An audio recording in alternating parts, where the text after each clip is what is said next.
time for today's face-off on Fox Soul. Challengers Quan LX and Big Angry Adams ready to go blow by blow on those hot topics. Face-off on Fox Soul starts right now. Really nice place. Have you been here before? Yeah, it's one of my favorite spots. I bring everybody here. I said not go on a lot of dates, but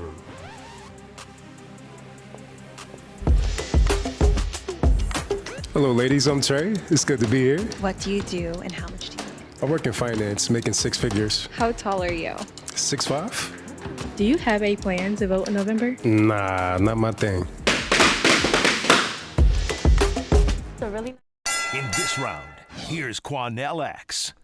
So Charles, we just watched a video, a dating app commercial that speaks about African American women who are in line to see if a black man is qualified to be dating material. And the sister in the beginning of the commercial asked him a question about did he vote. He shook his head and said, no, I don't vote. I'm not involved in the voting process, or just chose not to vote.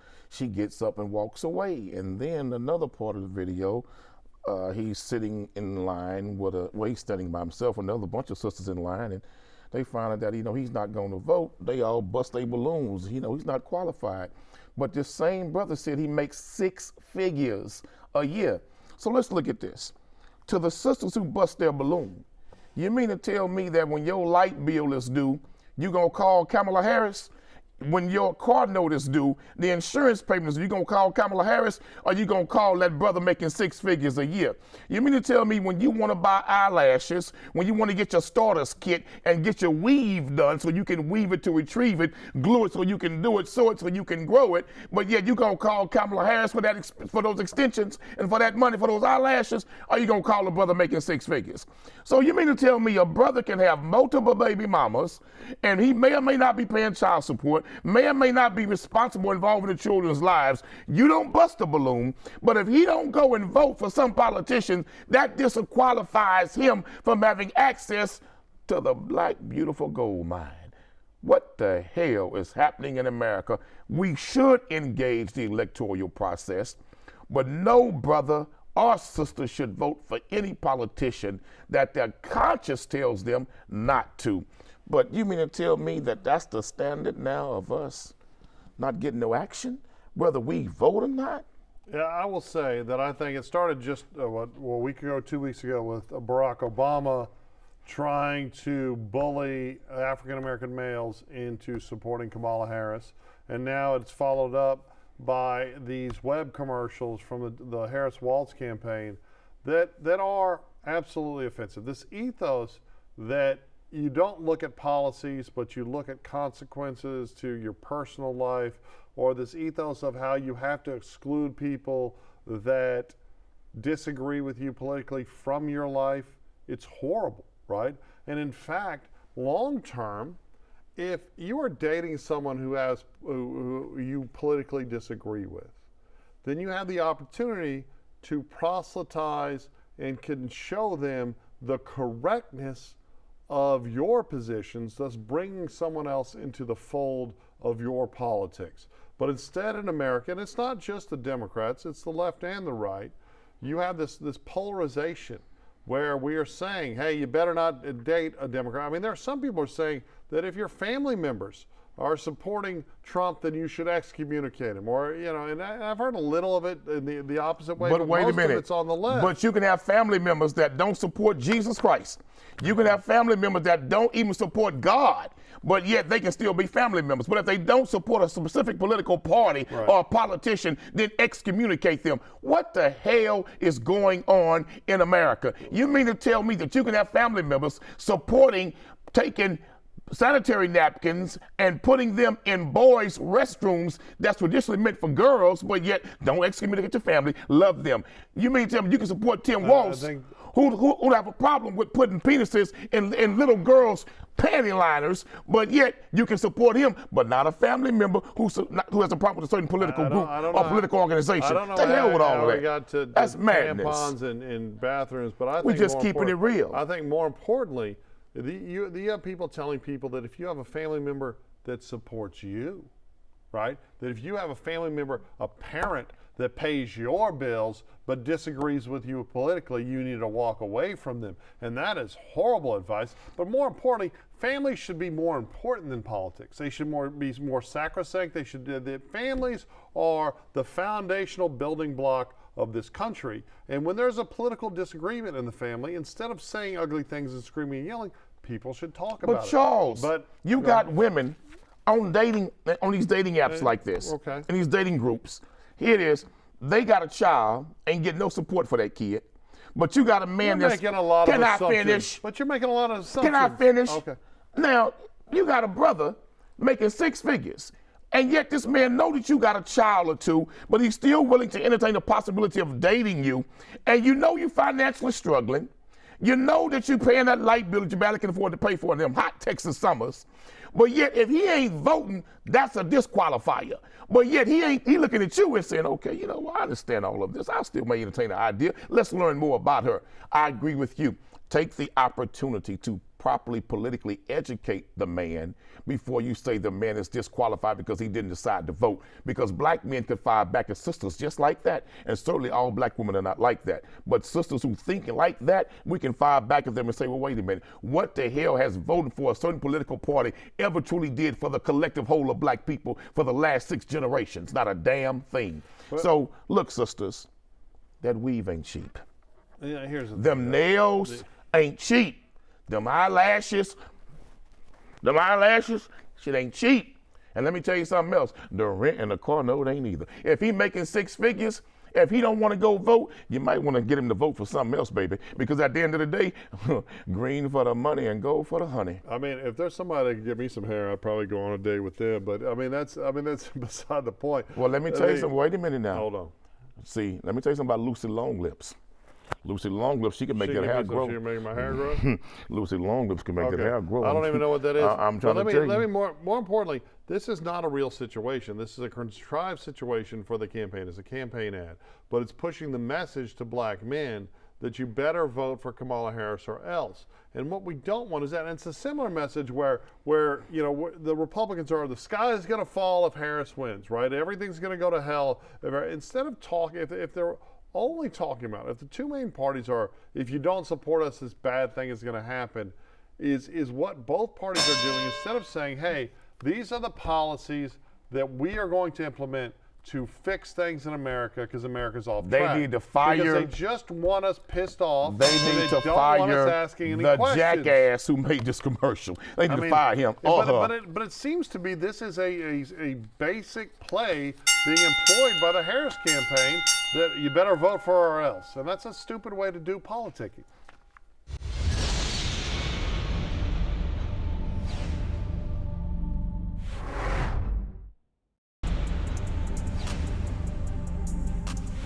Anything to do with school choice also. Okay. But also, separate from school choice, we're going to take the Department of Education, close it. I'm going to close it. We'll have one person, could be you if you decide to retire. Okay, Mr. President, here's what bothers me about that. So let's say you have a liberal city, let's Los Angeles, San Diego, and they just decide we're going to get rid of that history. We got new history. This is America built off the backs of slaves on stolen land. And that curriculum comes in. Then we don't send them money. We would save half of our budget. Okay. It's anything to do with school choice also. Okay. But also, separate from school choice, we're going to take the Department of Education, close it. I'm going to close it. We'll have one person, could be you if you decide to retire. Okay, Mr. President, here's what bothers me. In this round, here's Charles Big Angry Adams. So if you watch that whole more robust conversation, it's talking about school choices and allowing you to take your tax dollars to private institutions, which I tremendously disagree with. I do agree with the concept of allowing parents and students to live in one district but take their tax dollars to another public district when the district they live in is failing their students, failing to keep them safe, or failing to educate them. That's a whole different deal than taking them to politicized private institutions, which really just becomes welfare for the rich, right? And but this abandoning of the Department of Education. The Department of Education was founded by Jimmy Carter, and we have seen a precipitous drop in performance of the American education system. A lot of it due to underfunding by Republican state governments, but because of somewhat nonsensical restrictions placed on them, But of course, Trump was sitting there talking about doing away with the Department of Education, but then using the federal purse strings to implement the restrictions he wants on curriculum, right? Our education system is broken. Something that they didn't point out, we do have kind of far left, there's a professor at Stanford that has spearheaded this, Boston, California, Oregon, that they're doing away with honors programs and alleging that they're racist, which is stupid. And really what it does is abandons high-performing poor students of color in inner-city communities. They lose their ability to have accelerated math and accelerated science. Our public education system, and in Houston right now, we have a bond election that's on this ballot, right, for HISD. And HISD is failing to keep kids safe. It's pushing kids through. It's failing to educate kids. And that's not every campus, but it's a number of campuses. Are you done watering down this debate? No, it's not a watered down debate. We need better schools for kids, but especially poor kids. I agree with you that the American public school system has failed the American student. And the American public school system, not rich districts. No, it has failed all of the American students. No. And in fact, what the American public school system have done to black and brown children really should be a crime. But at the end of, let me explain to you, because it is thoroughly miseducated black and brown children.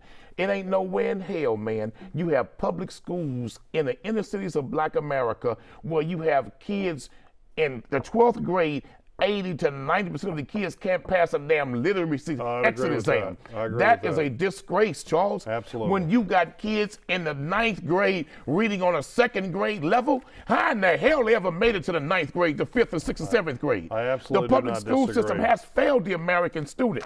But what concerns me, Mr. Trump, they asked him, well, if these schools are teaching about slavery and teaching about America originally been taken from stolen land, etc., I wouldn't send them my money. Now, Mr. Trump, you jackass, have you lost your mind? That is the truth of America's shameful past. America did have slavery. America did steal land from the indigenous people of this part of the Western Hemisphere. But to say that you're going to do that, what's next? You're going to start teaching the Holocaust never happened? The Holocaust did not exist? Because there's some southern states in this country that would exactly do a whole lot of that. So now, if you don't properly educate the children or miseducate them, there's a penalty. I got a problem with Donald Trump on this one. Donald Trump needs to have his behind slapped across his damn head, because how in the hell you gonna say the truth of the Indian Holocaust and the black Holocaust from slavery in America?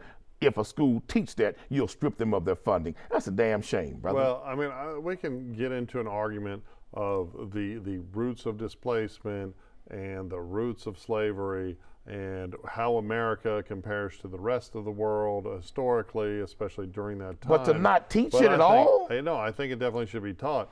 But I don't think that's really the focus of this. Right now, like let's say in Texas, right, we have how we fund schools based on property taxes, as opposed to creating a giant pool of money and then divvying it up based on the number of students. And of course, we have so many superintendents stewarding funds to cronies, so they'll hopefully give them a job when they get done with their public employment.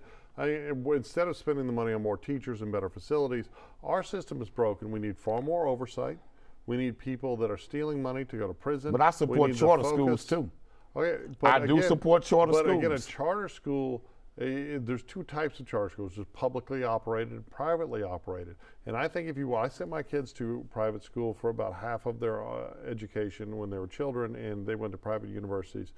But that was a decision I made while also paying robust property taxes and living in a good school district. Public school system. Right. I support, the public education is the vehicle by which hopelessness leaves people and they can find avenues and access now, to let's wealth be and honest. success. Is that happening for inner city children in America's public school system? No, as someone that grew up in inner city public schools, it's absolutely, even back in the 70s and 80s, there was a lot of fighting and lack of discipline and a lack of consequence and lack of education, except for like me, when you get to the level where you have honors classes and it's just you and the smart poor kids. But I support black independent educational institutions that support funded by public dollars of the said district where it sits. What we need. If black folk live in that said district and they want to privatize the education for their children, well, then they should be allowed to take their tax dollars and send it to a different school. I disagree. I think they should be able to send it to a different campus or a different district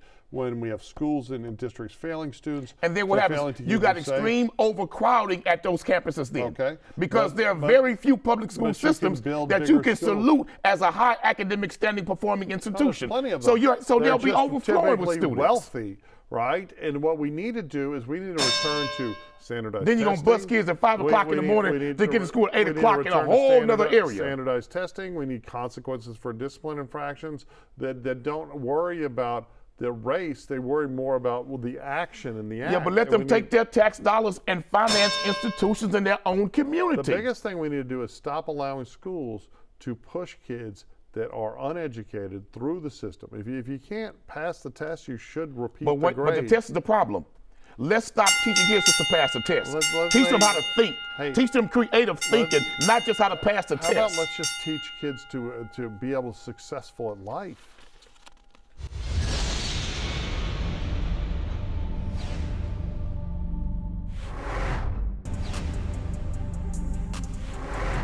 The one. She was bad, man. And at that time, they didn't have the BBLs. They ain't had none of that, and she just had that whole thing, and she was beautiful. I couldn't believe. At first, I thought she was the Fed. She was so bad. I said, damn, they trying to get me. They threw the bag. You seen Ghost when he was with the Fed? Yeah. I thought she was a Fed at first, till I found out her father was a Connect. Right. he was a D boy. Yeah. So when I met him, I said, oh no, she ain't the Feds. But I think you always tell yourself, who's the one, and you say, no matter what, we're gonna figure this out through thick and thin, because we had moments where I thought I was the illest. We had moments where she thought she was the illest. Everybody coming at you. I become a famous and rich. And so women that beyond your wildest dreams is throwing themselves at you. And they telling you, yo, get rid of her. Like, me and you, we could be the Jay and Beyonce. Right. We could be the J-Lo and and Ben. Yeah. Imagine you got with me, Poppy. We make a movie on that red carpet. Charles. You got women throwing their drawers at you? Well, I've had my struggles. But Charles, let me say this. The man making a hell of a point, man. People don't understand this when it comes to marriage. Charles, and I've been married and divorced more than once. Charles, what it takes for you to get her, it's going to take for you to keep her. What it took for her to get him, it's going to take for her to keep him. People get married, in many cases, men and women, and they become very lazy in the upkeep of themselves. And so the woman may love you, or he may love his wife, but after years of you not maintaining yourself the way that you once did, then your spouse is no longer intimately or sexually attracted to you. I've seen sisters, man, be super fine when you meet them, then they have a baby or two, and they just don't want to work out and don't want to eat right. She put on 150 pounds. That's not that same super bad sister that you met and fell in love with. That's why it is so important that whatever it did for you to get that man or for you to get that woman, you got to keep doing it when you're dating and marrying them. And two married people should never fail to continue dating one another. And I'm going to tell you something else. If you got a husband going to the gym and you ain't going, baby, you need to get in that gym with your husband. If you got a wife, spend a whole lot of time in the gym with the trainer, brother, you better get up off that sofa and get in that gym. Because I'm going to tell you, man, gyms are one of the most popular places for adultery and for cheating. It's important that people recognize I can love you, but I'm no longer attracted to you. And if you have a spouse that's no longer attracted to you, it's going to be very difficult for them to be faithful and loyal to you. Well, I mean, I think some of that's true, some of it's not. I do agree that people, I'm very fortunate that my wife has aged very well, still looks like the person I married. You know what? I'm glad you brought it up. Because when you look at your wife, I wonder how in the hell she married you. Okay, it's absolutely, I lost all my hair, gained a bunch of weight. I am much like Fat Joe, who is now Little Joe. Big Angry is a lot is medium angry now, but I do think that you've got to participate, and I don't think it's necessarily the gym. I think you have the social media. I think threatens families far more. I think you just have to participate and do things. But I think that doesn't even speak to just marriages. When you look at, we both have high-performing children. I have, now officially, I've got a doctor and a lawyer for my 2 children. And people ask, well, how do you do it, right? And I think it's because I participated and stayed involved with their lives to this day. I know that your son, arguably the best football player in high school sports in Texas right now, which is no small thing, right? And it has to do with the involvement of you. And I think with anything, whether it be a marriage or parenthood or a business. You see so many people who own a business and get successful, they step back. I think people need to be involved in their lives and not just let things go. Do you know that 7 out of 10 divorces in America are filed by females, by women? Well, right. I mean, it's crazy, yeah. Let me tell you something else, man. People are not going to talk about this, but there are a lot of people in serious committed marriages and relationships that are absolutely no longer attracted to one another. But they're only in the marriage because of financial situations and financial reasons. But if it wasn't for the financial crisis or the financial insecurity or worry, they wouldn't even be there, man. I think that there's also inertia, right? Like sometimes people stay together because it's just easier to do that, right? But I mean, everybody, you're absolutely right. Everybody needs to work hard. Stay in the gym, eat clean, eat better, go exercise. Keep yourself up. Because if you don't, some other woman in that gym will. We can't all be as born as pretty as Quanell. Thank you. I appreciate that. He spoke the truth, ladies and gentlemen. That's it for the Face Off on Fox Soul. We'll catch you next time.